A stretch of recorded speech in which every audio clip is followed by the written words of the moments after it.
कक्षा 9 के विद्यार्थियों को ढेर सारा स्नेह। रीढ़ की हड्डी सभी की सुदृढ़ रहे, स्वस्थ रहे, अर्थात सभी का चरित्र बहुत निर्मल हो। इस पवित्र उद्देश्य को लेकर के एकांकी के प्रश्नोत्तर चल रहे हैं। प्रश्न क्रमांक 6 आपके लिए स्पष्ट करना है। इसमें हमें यह बताना है कि कैसे उमा और शंकर में से कौन सा व्यक्तित्व समाज के लिए आवश्यक है। स्वाभाविक है, कोई राम और रावण में से कोई बात कहे तो राम आदर्श है। उसी बात को स्पष्ट करने के लिए समाज में उमा जैसे व्यक्तित्व की जरूरत है, क्योंकि उसका व्यक्तित्व सुशिक्षित, दृढ़ निश्चयी एवं सादगीपूर्ण है। वह माता पिता का आदर करती है, छल कपट नहीं करती है, स्पष्टवादी है और बहुत सारी ऐसी योग्यताएं हैं उसके अंदर जो वह क्या करती है, अपने जीवन में उदाहरण के रूप में प्रस्तुत करती है। स्पष्टवादी है, छल कपट नहीं है। और क्या है उसमें एक और बड़ी विशेषता है, वह स्त्री और पुरुष में जो भेद करने वाले लोग होते हैं उनको एहसास कराना चाहती है कि जो स्त्री होती है, नारी होती है, बेटी होती है, उसके अंदर ही भावनाएं हैं। वह मुँह के कोई पशु प्राणी नहीं है कि उसको अपने हिसाब से चलाया जाए। इसलिए उमा जैसे व्यक्तित्व की जरूरत है। शंकर निर्बल है, कोई सुदृढ़ विचार नहीं है और चरित्र से भी कमजोर है, इसलिए वह रूढ़ियों का विरोध भी नहीं करता है। इन सब बातों के कारण शंकर जैसे लोग समाज के लिए आवश्यक नहीं है। प्रश्न क्रमांक 7 है, रीढ़ की हड्डी शीर्षक की सार्थकता।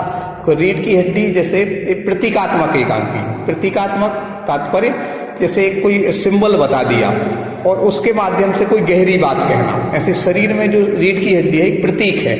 जैसे रीढ़ की हड्डी नहीं है तो शरीर चल फिर नहीं सकता, उठ बैठ नहीं सकता व्यक्ति, उसका होना ही ना होना बराबर है।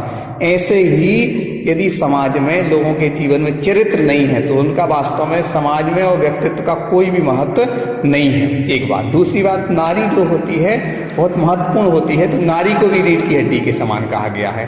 तो इसके माध्यम से समाज, देश और व्यक्ति के चरित्र की निर्मलता और रूढ़िवादियों का विरोध, इन सब बातों का स्पष्ट करने के लिए रीढ़ की हड्डी क्या है, सार्थक शीर्षक है। इसके बाद आपके लिए सामान्यतः ये देखने की जरूरत है कि गोपाल प्रसाद और रामस्वरूप, इन दो व्यक्तित्व में से कैसे व्यक्तित्व की समाज में ज़्यादा आवश्यकता है या इनके व्यक्तित्व के लिए किस तरीके से रेखांकित या रूपायित किया जा सकता है। तो उसके लिए यहाँ बताने की कोशिश की गई है। वो कहते हैं कि एकांकी के आधार पर रामस्वरूप जो व्यक्तित्व है कर्तव्यनिष्ठ है और कैसे हैं, जागरूक है।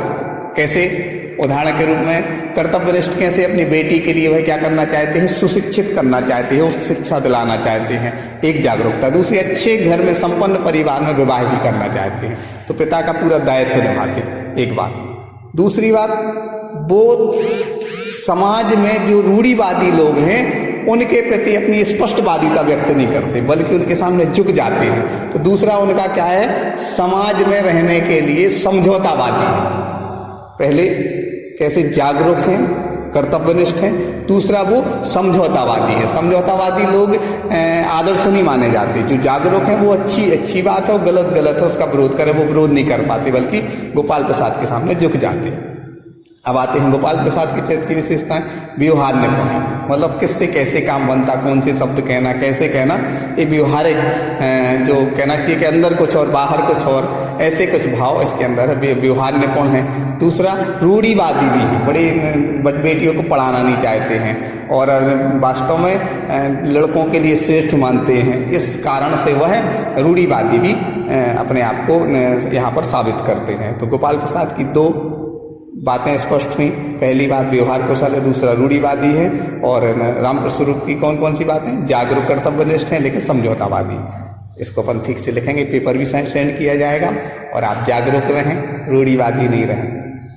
इसी भावना के साथ, रूढ़िवादी वो जो परीक्षा को रट रहे हैं, दिन रात बिल्कुल लगे हैं, और जागरूक कौन, बहुत अधिक समय देंगे पढ़ाई में लेकिन प्रसन्नता के साथ, लगन के साथ, समझ करके, तभी तो आप IAS किसी अच्छी पोस्ट पर पहुंच पाओगे।